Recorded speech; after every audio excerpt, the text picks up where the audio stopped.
하나님 말씀 보겠습니다. 마태복음 3장 1절에서 10절까지 말씀 되겠습니다.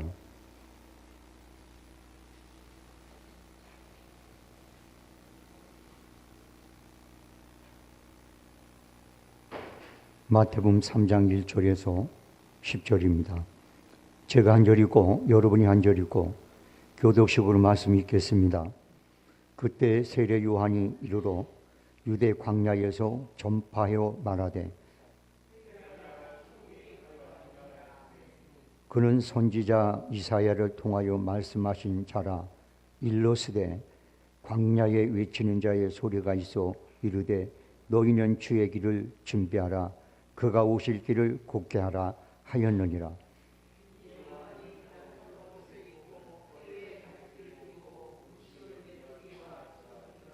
이때 예루살렘과 온 유대와 요단강 사방에서 다 그에게 나와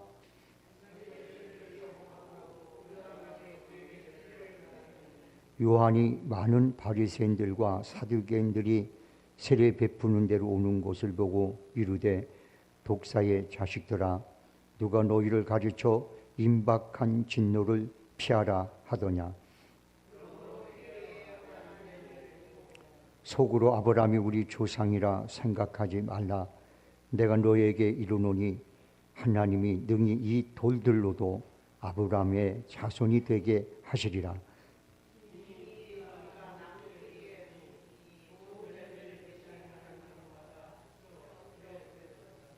아멘. 기도하겠습니다. 하나님 아버지, 오늘도 성도들이 원근각지로부터 주의 전에 찾아와서 예배로 섬길 수 있는 은혜 주심에 감사합니다. 특히 오늘 찬양으로 주님께 영광을 돌린 찬양단을 기억해 주셔서 저들의 삶이 늘 하나님께서 아버지 세우시고 축복하고 인도하는 삶이 되도록 이끌어 주시고 찬양 중에 거하신 하나님 기쁨으로 부어주신 은혜가 한 돌도 땅이 떨리지 아니하도록 저들의 삶이 늘 하나님 앞에 축복의 그릇이 되게 하시옵소서. 오늘 이 자리에 동참한 모든 성도들에게도 여호와 이레 하나님께서 우리의 가장 필요한 것들을 준비했을 텐데 그것을 받아 누리는 시간 되게 하시옵소서. 이정 입술에 파수꾼을 세워 아버지께서 뜻한 바를 바르게 전할 수 있도록 도와주옵소서. 모든 것 주께 맡기고 예수님의 이름으로 기도합니다. 아멘. 하나님께서 소돔과 고모라 땅을 멸하기 위해서 이 땅에 천사들을 보냈습니다. 가는 중에 아브라함을 찾으셨어요. 그리고 아브라함을 만나고 난 다음에 아브라함에게 이런 말씀을 했습니다. 여호와께서 이르시되 내가 하려는 것을 아브라함에게 숨기겠느냐. 당신께서 소돔과 고모라 성땅을 멸하는데 그냥 멸해버려도 되는데 내가 이 하려는 것을 아브라함 너에게 내가 숨기겠느냐. 밝혔어요. 거기에 대해서 말씀을 하셨어요. 여러분들, 하나님은 이 땅을 심판하실 때 반드시 아브라함에게 알려주신 하나님께서 아브라함의 후손된 우리에게 알려주실 줄로 믿으시기 바랍니다. 아모스 3장 7절에 보면 이런 말씀이 나옵니다. 주 여호와께서 자기 비밀을 그 종 선지자들에게 보이지 아니하시고 결코 행하심이 없느니라. 선지자들에게 보여주지 않고는, 미리 알려주지 않고는 결코 행하지 않다는 거예요. 그러니까 하나님 앞에 올바른 목회자, 하나님 앞에 온전한 사람들에게는 하나님이 반드시 이 땅에서 뭘 하든 간에 알려주시고 보여주시고 행동을 옮긴다는 거예요. 어떤 사람이 그런 말이에요. 근데 우리 주님은 뭐 아무도 모르고 도적같이 임한다고 말씀했지 않았어요. 예, 그 말은 누구에게 적용되느냐면 깨어있지 않고 잠들어 있는 사람에게만 적용되는 거예요. 여러분들이 깨어있다면 주님이 이 땅에 심판주로 오실 때 그것을 알게 되어 있습니다. 선지자를 통해서 알려주던 믿음의 후손인 아브라함의 후손을 통해서 알려주시던 간에 반드시 알려주게 되어 있어요.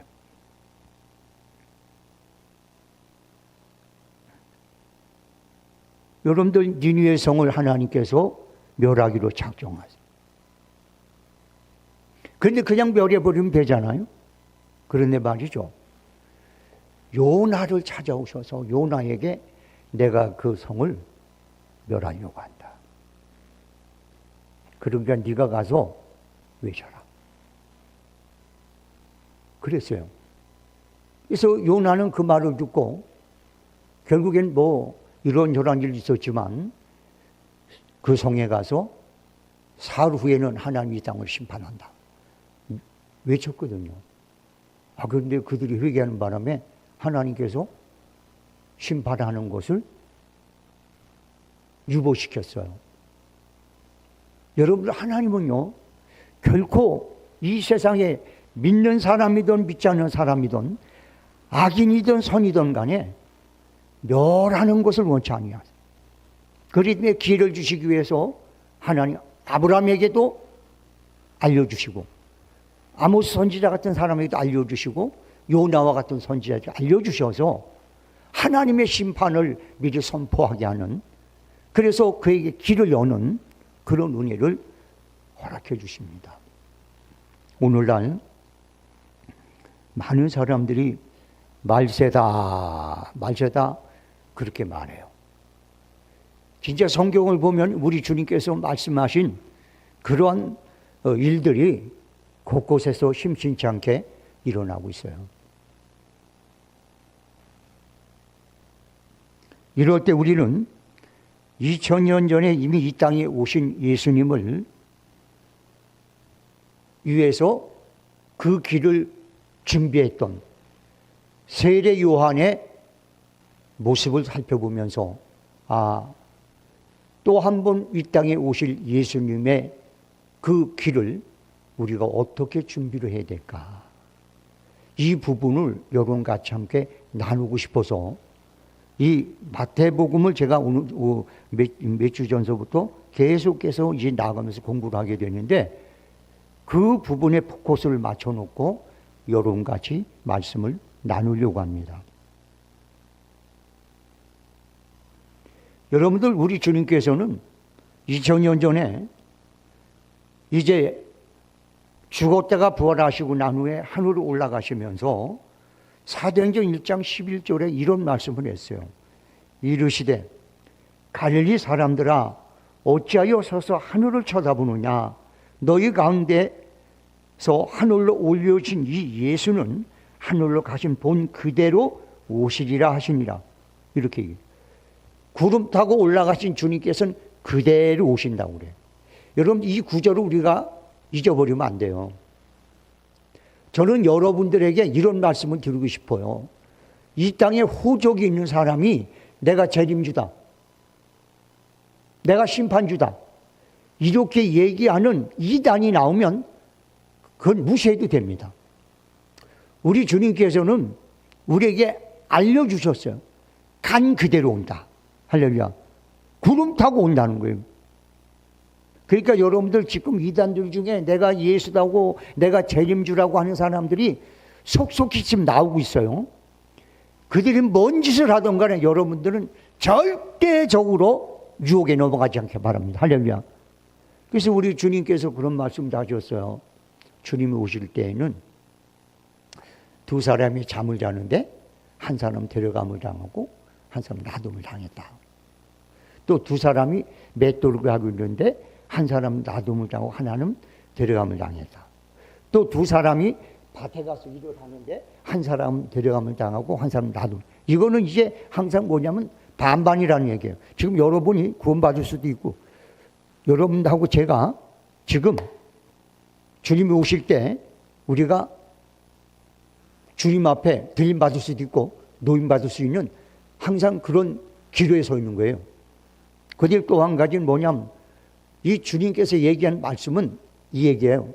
전 세계가 동시다발로 주님이 오시는 걸 보기 때문에 우리나라에서 잠을 자면 미국에서는 밭에서 일을 해야 돼요. 그 중간에서는 아침과 저녁이에요. 여기서는 옛날엔 대개 아침 저녁에 선선할 때 맷돌 갈았잖아요. 그러니까 온 세상이 둥글다는 사실을 예수님께서는 미리 2000년 전에 우리에게 암시를 해준 거예요. 그래서 주님이 이 세상에 동시에 오시기 때문에 미국에서는 일할 때고 우리나라는 잠들어 있을 때고 그 다음에 다른 중간에 걸쳐있는 나라들은 어떤 나라는 저녁이고 어떤 나라는 아침일 수도 있어요. 이것을 동시에 그들이 다 그럴 때 오신다는 게 얘기예요. 그러니까 여러분들 예수님은 번개가 꽝꽝 하고 오시지 그렇게 온다고 그랬지 뭐 어디서 태어나가지고 몇 년 살다가 이런 거 없어요. 그러니까 여러분들 그런 거 있으면 그냥 웃고 그냥 침뱉어 버리시 바랍니다. 할렐루야. 이 구절만 우리가 알고 있어도 사실은 수많은 이단들을 걸러낼 수가 있고 수많은 거짓 그리스도를 우리 걸러낼 수가 있어요. 이 말씀 여러분들 잊지 않기를 주의 이름으로 소원합니다. 자, 그런데 이런 주님이 오실 때 우리는 어떻게 준비를 해야 되느냐? 그럼 먼저 초림 예수님이 오실 때 주의 길을 준비했던 세례 요한의 모습을 보면서 우리도 저렇게 준비하면 되겠구나 라는 것을 우리는 적어도 교훈을 받게 됩니다. 그러면 세례 요한이 어떻게 예수 그리스도를 준비했느냐? 첫째는 뭐냐면 광야에서 준비를 했어요. 광야. 오늘 본문에 보면 그때 세례 요한이 이르러 유대 광야에서 전파하여 말하되, 그 다음에 이제 3절에 보면 그는 선지자 이사야를 통하여 말씀하신 자라 일러스되 광야에 외치는 자의 소리가 있어 이르되 너희는 주의 길을 준비하라. 그가 오신 곧 그의 길을 곧게 하라 하였느니라. 이렇게 돼 있어요. 광야에서 준비를 했어요. 여러분들 이 광야는 어딘 줄 아세요? 교회예요, 교회. 스데반 집사는 기독교의 첫 순교자입니다. 그런데 그가 성령 충만해가지고 마지막 죽기 전에 집사임에도 불구하고 설교를 해요. 성령의 감동으로 설교를 해요. 그 설교하는 내용 중에 사도행전 7장 38절에 시내 산에서 말하던 그 천사와 함께 광야교회에 있었고 또 살아있는 말씀을 받아 우리에게 주던 자 이 모세가 모세가 했던 게 이 사람이다. 이렇게 이제 그 얘기를 했는데, 여러분들 이스라엘 백성들이 애굽에서 나와가지고 가나안 땅에 들어가는 그 과정, 그게 광야길이거든요. 이게 여러분 영적으로 스데반 집사는 광야교회라고 말해요. 우리가 세상 애굽에서 나왔어요. 그리고 우리는 하나님 약속한 천국을 향하여 가요. 그 생활이 교회 생활이에요. 그러니까 지금 여러분들은 광야 생활을 하고 있는 거예요. 여러분들 우리 주님이 이 땅에 오실 때 우리는 어디서 준비해야 되느냐? 광야에서 준비해야 돼. 교회 생활을 통해서 준비를 해야 돼. 할렐루야. 근데 여러분들 교회 생활, 근데 우리 가끔 이러기는 교회가 천국이고 교회가 뭐고 이렇게 얘기했는데 아니에요. 교회는 가나안 땅이 아니에요. 약속의 축복의 땅이 아니에요. 교회는 그냥 광야 여정이에요. 그래서 여기에는 뭐가 있는 줄 아세요? 여기에는 험난한 길이 있어요. 여기에는 목마름이 있고 여기에는 불뱀이 딕슬거리고 여기에는 광야에 사람이 참 살기 힘든 그런 어떤 삭막함이 있어요. 그리고 여기에는 뭐가 있어요? 여기에는 홍해가 갈라지는 기적이 나타날 수도 있고, 만나가 내려오는 기적이 있을 수도 있고, 반석에서 샘물이 터지는 기적이 일어날 수도 있어요. 이게 바로 교회 생활이에요.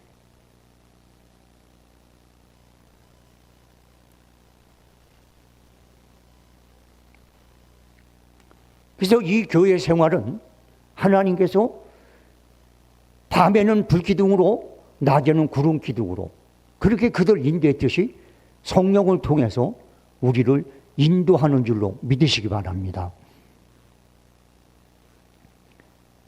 그래서 우리는 이 교회가 광야예요. 하나님 광야를 통해서 그는 우리에게 뭘 요구하시느냐? 우리를 다듬기를 원하세요. 우리가 하늘나라 들어가기 전에, 젖과 꿀이 흐르는 약속의 땅을 들어가기 전에 하나님은 우리를 다듬기를 원하세요. 그럼 우리가 어떻게 다듬어지길 원하느냐? 그건 여러분 성경에 나와 있어요. 자, 신명기 8장 2절 올려주세요.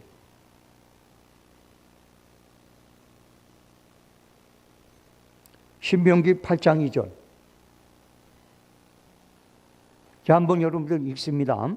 시작. 내 하나님 여호와께서 이 40년 동안에 내게 광야길을 걷게 하신 것을 기억하라. 이는 너를 낮추시며 너를 시험하사 내 마음이 어떠한지 그 명령을 지키는지 지키지 않음을 알려 함이라. 자, 보세요. 뭐냐면 이 우리가 40년의 인생을 살아가면서 이 교회 생활을 하는 것은 하나님이 뭐냐? 일단 너를 낮추기를 원한다는 거예요. 여러분 교회 생활을 통해서 여러분 낮아져야 돼요. 할렐루야. 겸손해져야 된단 말이에요. 그 다음에 교회에서 시험을 받아야 돼. 그리고 교회 생활을 통하여서 어떻게 해요? 우리 마음이 하나님 앞에 합한 마음이 그걸 하나님 보게 돼요. 그리고 말씀을 지키는지 아끼는지 그걸 봐. 그러니까 여러분 교회 생활이라는 것은 이게 있어요. 이게 중심이에요. 여러분 시험은요 세상에서 별로 안 받아. 교회에서 받지. 교인들 여러분 중지들 보세요. 아, 나는 교회에서 시험 들었다. 대개 말할 때 교회에서 시험 들었대. 예, 그 원칙이에요. 그게 당연한 거예요. 광야에서 시험하는 거예요. 광야는. 자, 신명기 8장 16절을 한번 올려주세요. 16절. 자, 이런 방 읽어보겠습니다. 시작. 내 조상들도 하지 못하던 만나를 광야에서 내게 먹이시나니 이는 다 너를 낮추시며 너를 시험하사 마침내 내게 복을 주려 하심이나. 자, 이런 만나가 뭐예요? 영적인 만나가 뭐예요? 말씀이에요. 하나님은 말씀을 보내서 우리에게 먹여. 그런데 왜? 낮추기 위해서 먹여. 말씀 듣고 깨져야 되고, 말씀 듣고 낮아져야 되고, 말씀 듣고 겸손해져야 돼요. 할렐루야. 말씀 듣고 여러분들 뭐 위로받는 게 아니에요. 그리고 그 다음에 말씀을 통해서 시험을 받아야 돼. 그러고 난 다음에 마침내 복을 주려는 것이다. 할렐루야. 이게 교회 생활이에요. 이게.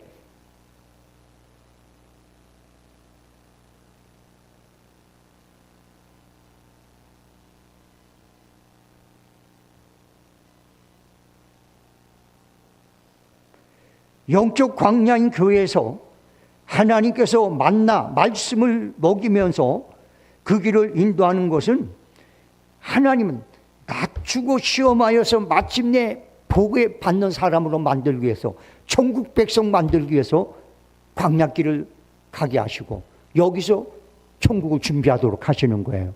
주의 날을 준비하도록 하시는 거예요. 할렐루야. 우리 주님 말했어요. 나는 겸손한 자와 함께한다. 할렐루야.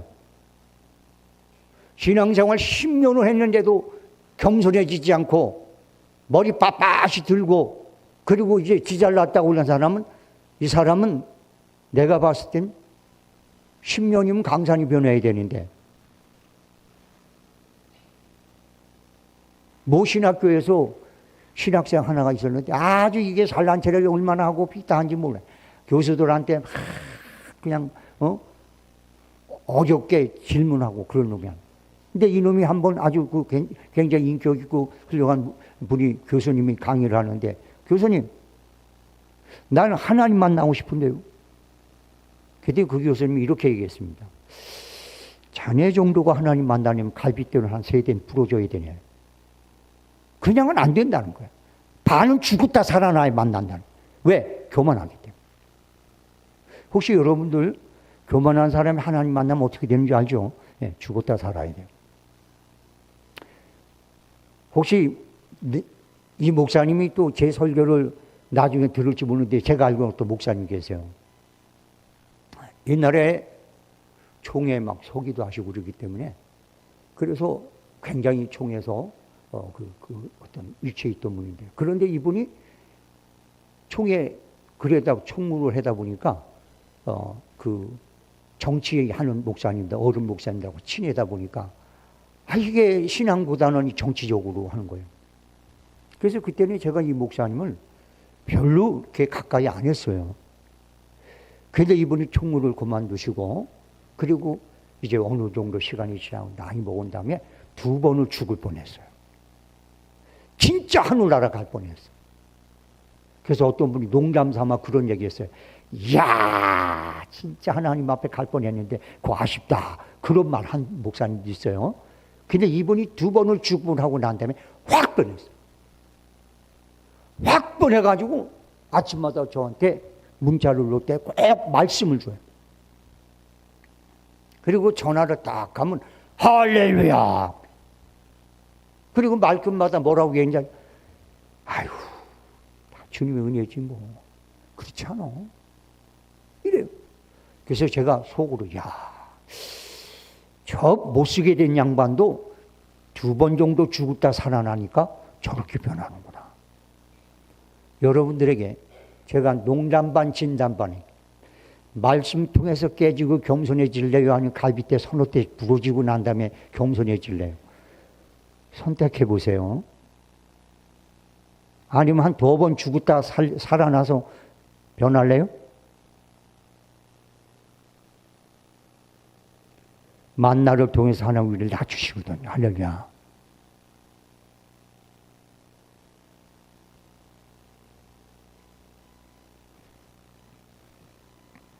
사랑하는 성도 여러분들,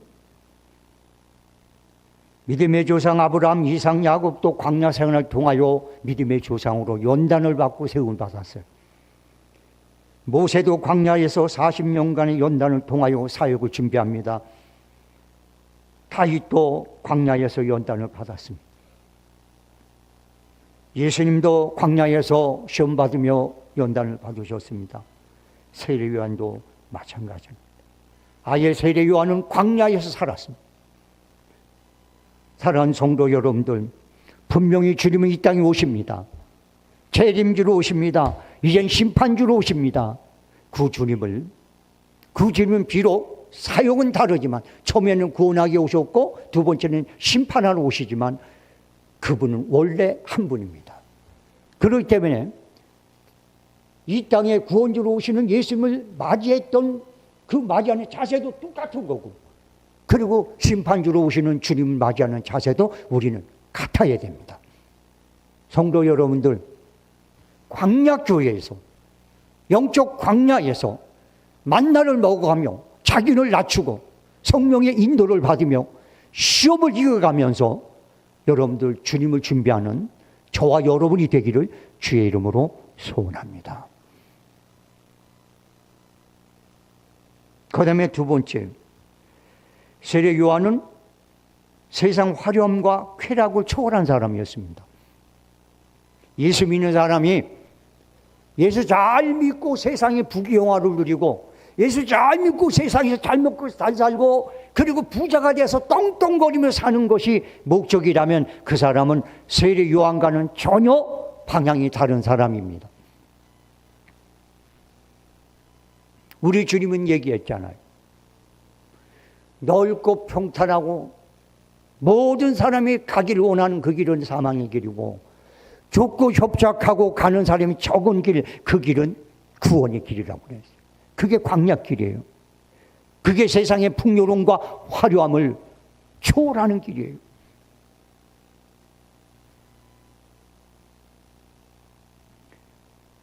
오늘 4절의 말씀 보니까 이 요한은 약대 털옷을 입고 허리에 가죽띠를 띠고 음식은 메뚜기의 석청이었더라 라고 말하고, 그는 광야에 살면서 세상의 화려함과 그리고 세상에 여러분들 그냥 그런 부경화 이런 건 전혀 초월하고 살았어요.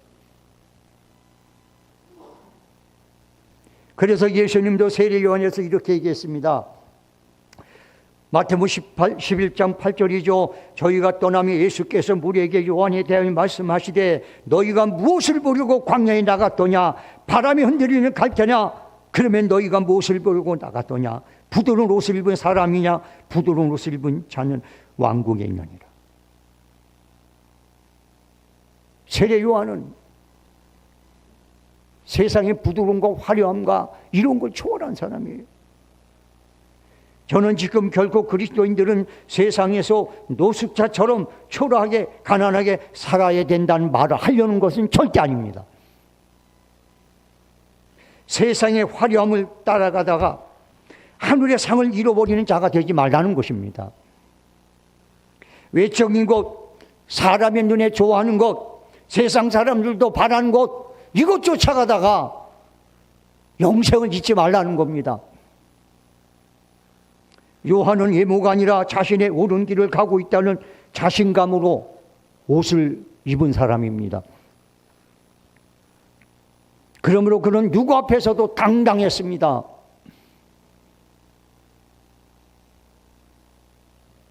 여러분이 이런 분 앞에는요, 누구든지 초라해지는 거예요. 내가 이 세상 부유함과 화려함 이런 부분에 대해 초월한 사람들, 그래서 그저 누가 봤을 때는 그냥 어떻게 보면 허름한 옷을 입고 그리고 뭐 볼만한 것도 없는 것 같은 그런 사람이지만, 이미 이렇게 여러분 영적인 부분에 갖춰진 사람은 대통령 앞에서도 초라하지가 않습니다. 누구 앞에서도 초라함이 없어요. 내가 비록 다 썩은 봉고차를 가지고 간다 할지라도 어떤 누구가 여러분들 화려한 차, 수백억 되는 차를 앞에 놓고 딱 내려도 그 앞에서 충격이 들지 않습니다.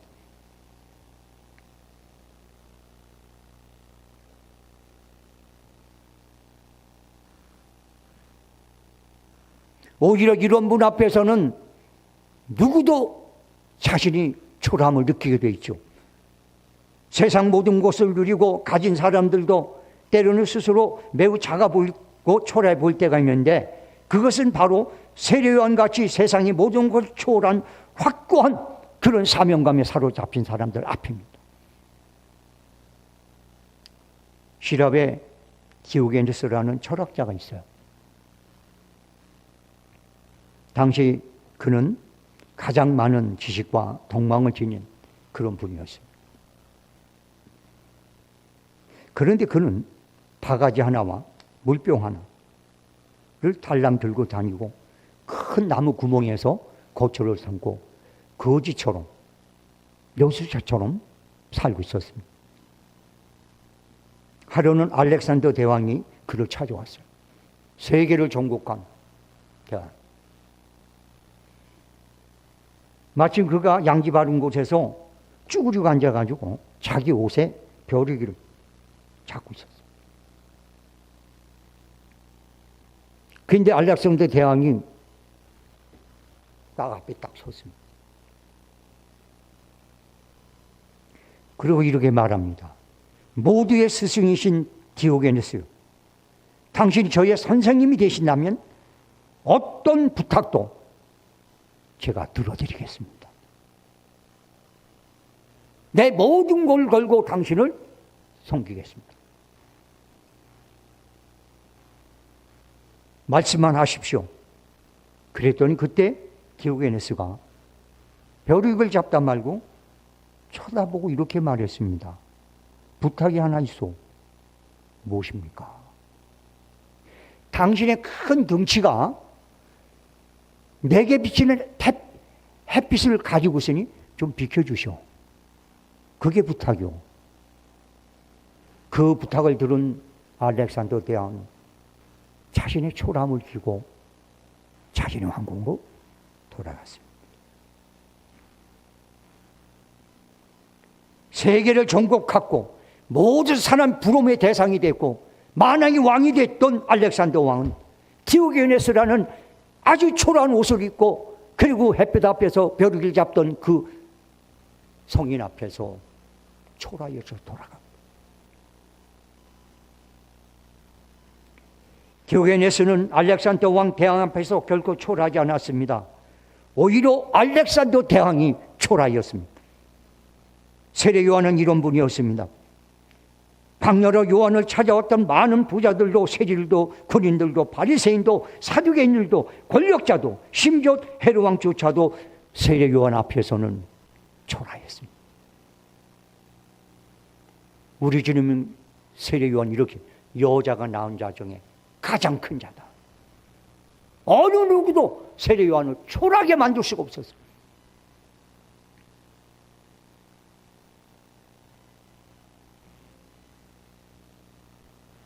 그리스도인들은 될 수 있으면 이런 삶을 살아야 돼요. 세상 어떤 것도 나를 초라하게 만들 수 없는 그런 인격으로, 그런 믿음으로, 그런 신앙으로 무장된 삶을 살아야 돼요. 이런 분들의 삶은 세상이 아니라 하나님 나라의 우선순위가 맞춰져 있습니다. 이 땅에 자신이 살면서 예수를 만나기 전에 유익하게 여겼던 모든 것들을 배설물같이 버렸던 사도 바울 같은 사람이 그런 분이었습니다. 사도 바울은 왕들 앞에서도 당당했어요. 내가 이렇게 묶여있는 거 빼놓고는 당신들도 나처럼 되기를 내가 소망합니다. 와, 멋있어. 난 언제나 그렇게 될까요? 여러분은 언제나 그렇게 될까요? 오늘날 수많은 크리스찬들이 언제나 그렇게 될까요?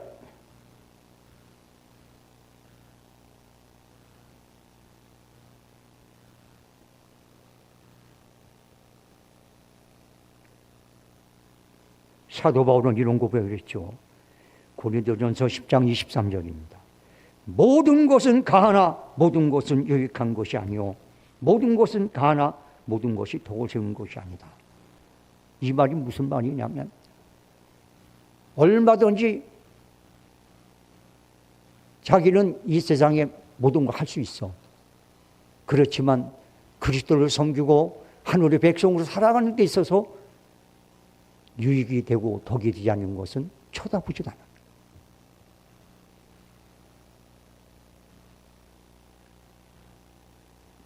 세례 요한은 스스로 세상에서 자신을 유혹할 만한 것들과 멀리했습니다. 그러므로 그는 단 한 번도 광야에서 벗어난 적이 없습니다. 성도는 영적 광야인 교회를 떠나서 주의 길을 예비할 수가 없습니다. 주의 일은 오직 주를 위해서 해야 되는 거예요. 주의 일을 통하여 세상 것을 추구하면 안 됩니다. 그런데 가끔 설교를 하다 보면 목사님들이 어떤 성도는 주의 일을 열심히 하니까 복을 받아가지고 어쩌고 이렇게 얘기합니다. 솔로몬은 말하죠. 처음에는 그 세상의 호화로움과 이런 것이 참 하나님 축복인 줄 알았어요. 전도서에 보니까 그냥 어마무지하게 살잖아요. 멋있고 본때나게 살잖아요. 모든 사람이 기를 박박 죽일 만큼 호화로운 삶을 살잖아요. 부귀 영화를 한 손에 누리잖아요. 그런데 그는 곳곳에서 이렇게 말합니다. 헛되고 헛되고 헛되고 헛되도다.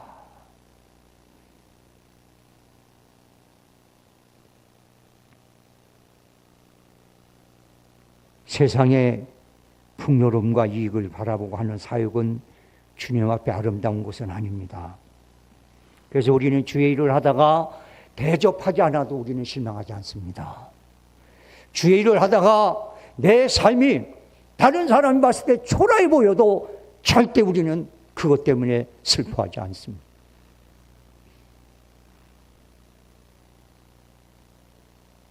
수만 명의 성도를 모셔놓고 목회하는 목사님 앞에 가서도 단 10명의 성도를 놓고 목회하면서도 결코 초라하지 않습니다.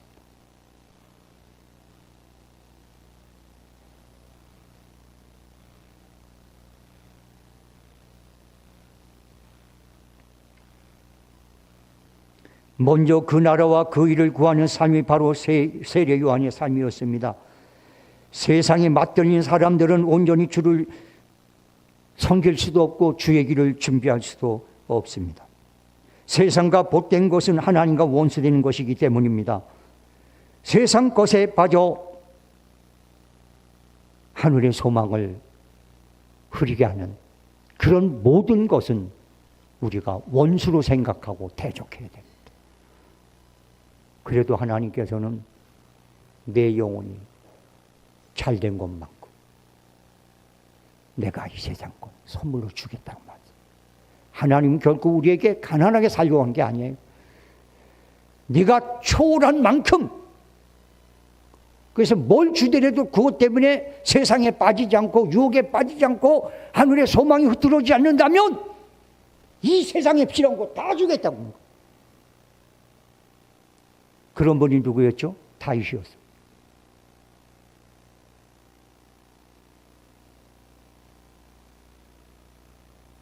그런 사람이 누구였습니까? 요셉이었죠.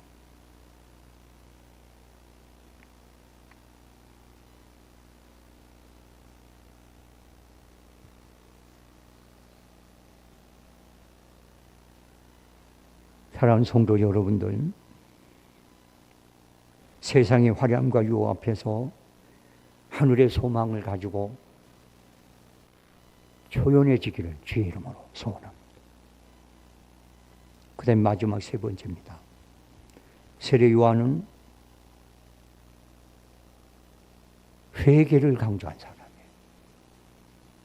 회개. 그 예수님은 이 땅에 오셔서 제일 먼저 선포했을 때 회개하라, 천국이 가까이 왔다 이렇게 얘기해요. 그런데 세례 요한도 그랬어요. 회개하라, 천국이 가까이 왔다. 그리고 회개에 합당한 열매를 맺어라 이렇게 말했어요. 여러분들, 회개가 먼저입니까? 축복이 먼저입니까? 질문 좀 할게요. 여러분, 회개가 먼저예요? 축복이 먼저예요? 여러분들 잘 들으세요. 회개를 통해서 축복이 오는 것은 하나님 주신 거예요. 회개하지 않고도 축복이 오는 건 사단의 미끼입니다.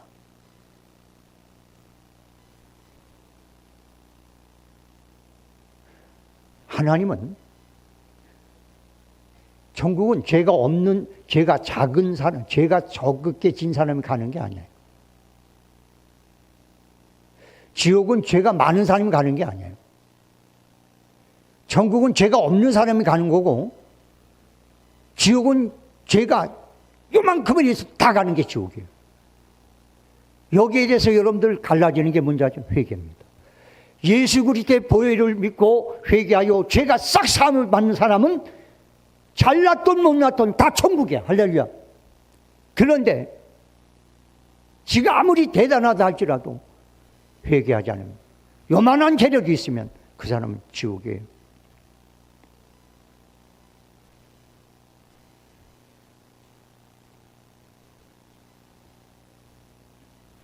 여러분 신앙생활에 있어서 제일 중요한 부분 바로 회개예요. 우리 주님 이런 말을 했어요.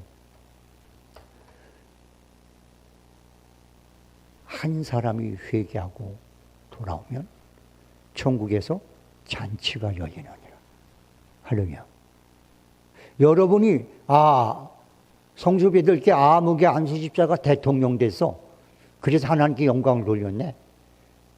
아무개 누가 야당이면 당대표가 됐어. 뭐가 됐어. 이렇게 했다고 해서 천국에서 잔치가 열릴까요? 안 열립니다. 천국은 말이죠, 한 영혼을 천하보다 여기는 우리가 회개해서 죄를 용서받고 천국 백성 됐을 때, 그때 잔치가 열린다. 그 여러분들, 하나님 나라의 잔치가 열리게 하려면 딱 하나밖에 없어. 헌금은 100억 해도 소용없어. 수조 원을 해도 소용없어. 하나님 나라를 진짜 여러분들 잔치를 벌어지게 만들려면 회개하는 사람이 있으면 돼. 할렐루야. 나는 우리 성수배들께 여러분들이 말씀 듣고 회개함으로 말씀 들을 때마다 하늘의 천국에서 잔치가 벌어졌으면 좋겠습니다.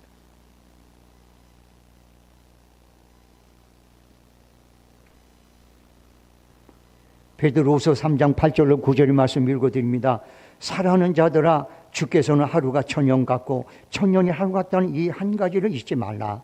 주의 약속은 어떤 이들이 더디다고 생각하는 것 같이 더딘 것이 아니라 오직 주께서는 너희에 대하여 오래 참으사 아무도 멸망하지 않고 다 회개하기에 이르기를 원하느니라. 아멘. 주님의 목적은 뭐냐? 오래 참는 목적은 딱 하나야. 다 회개했으면 좋겠다.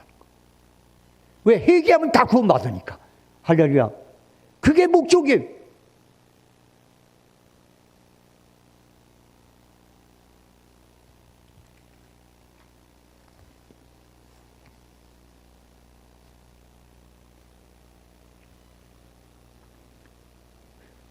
여러분들은 예수님이 양천분에 강도가 있었어요.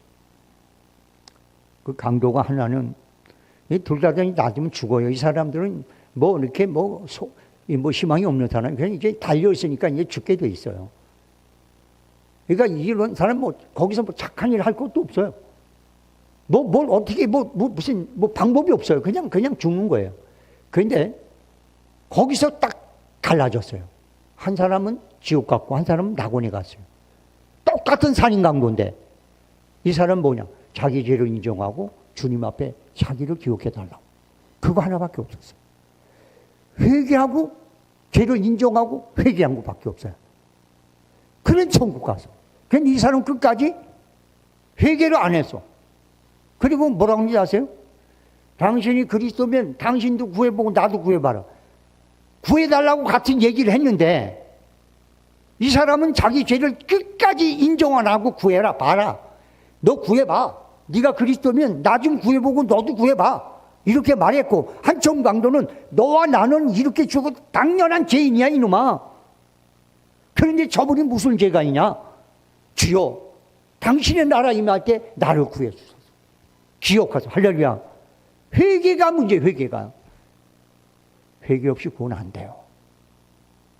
그래서 저는 여러분들에게 제가 말씀을 전하면서 늘 바라고 원하는 게 뭐냐면, 야, 나는 오늘 목사님 말씀 듣고 말이야. 기분이 업이 돼가지고, 이거 나 많이 위로받았어. 이런 것도 필요하지만 제일 중요한 게 뭔지 아세요? 야, 목사님 말씀 듣고 나니까 내가 죄가 아닌 것 같았는데 그게 죄네. 야, 이게 내가 꽤 괜찮게 사는 것 같은데, 야, 이게 내가 형편없었네. 그거를 깨닫고 주님 앞에, 주여, 내가 형편없는 사람이야. 난 여러분 그걸 깨달았으면 좋겠어요. 하려면 정말 그걸 깨닫고 여러분들이 회개하여 그냥 하나님께서 예배 마치자마자 김 목사님 너 참 우리 이 천국에 잔치 벌어지게 네가 좀 일했구나. 참 고맙다. 그리고 여러분에게는 참 진짜 내 딸이구나, 내 아들이구나. 주님 그렇게 기뻐하는 일이 있었으면 좋겠어요.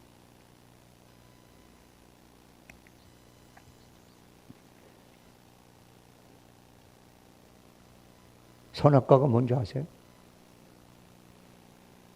선악과를 딱 나누면 여기 선이고 여기 낙인데 여기 합해준 게 선악과예요.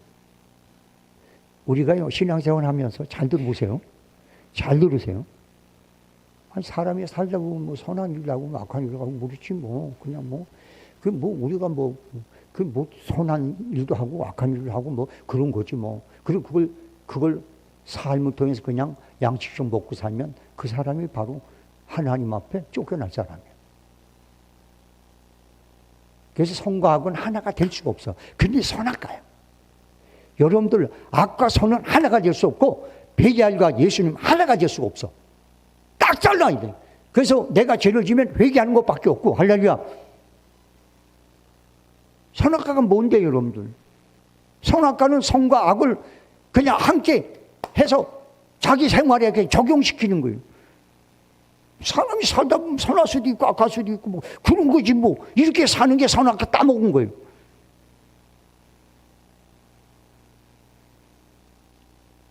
그래서 쫓겨났어. 여러분들 그렇게 살지 마세요. 선과 악은 분명 구별해야 된다. 내가 비록 완전하지 못해서 선한 일도 하고 악한 일도 하지만 그러나 악한 일은 하주님이 용서하는 것이 아니니까 나 이 선악과를 따먹을 수가 없다. 그러니까 악한 것은 회개하고 없애고. 할렐루야. 선한 것은 주님 앞에 여러분들 내놓고. 그래서 너희는 모든 걸 헤아려 선한 것을 취하라. 할렐루야. 악은 모양이라도 버려라. 할렐루야. 여러분 좀 그렇게 사셨으면 좋겠어요. 그렇게 살다 보면 저와 여러분들은 어떻게 됩니까?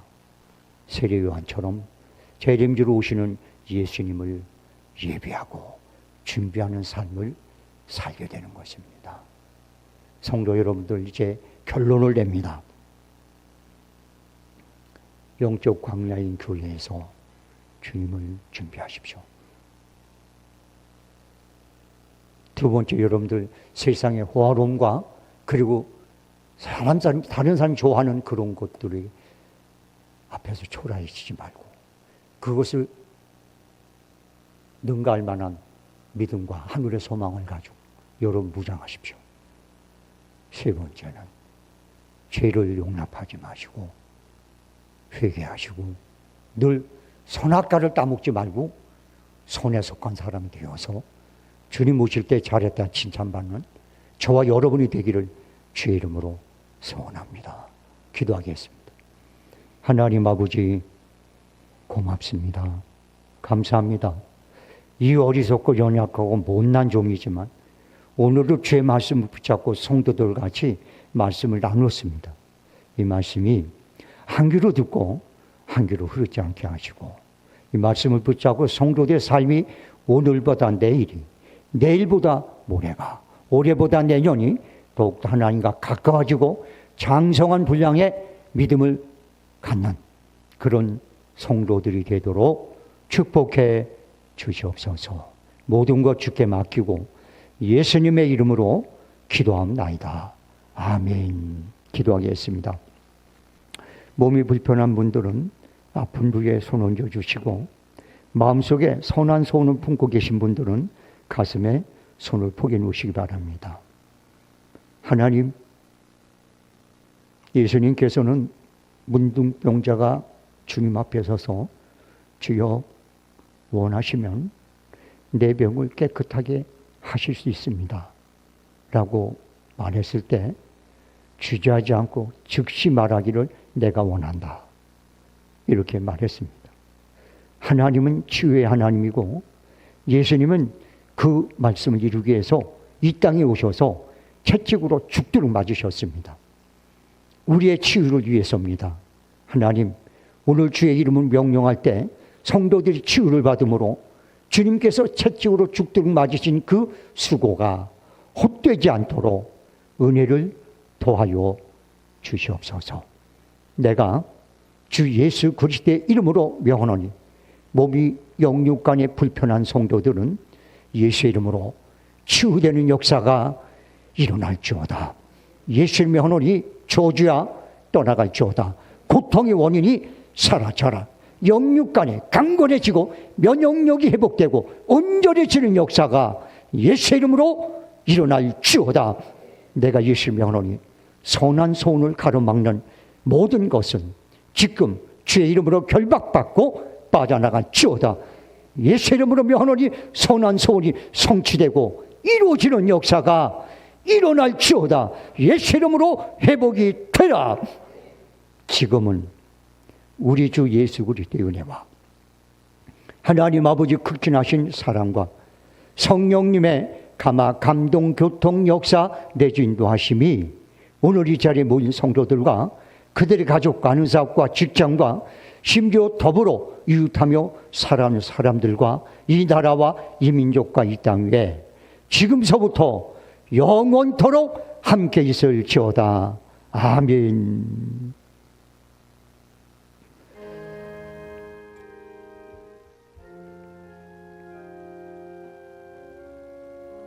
주여 주시옵소서.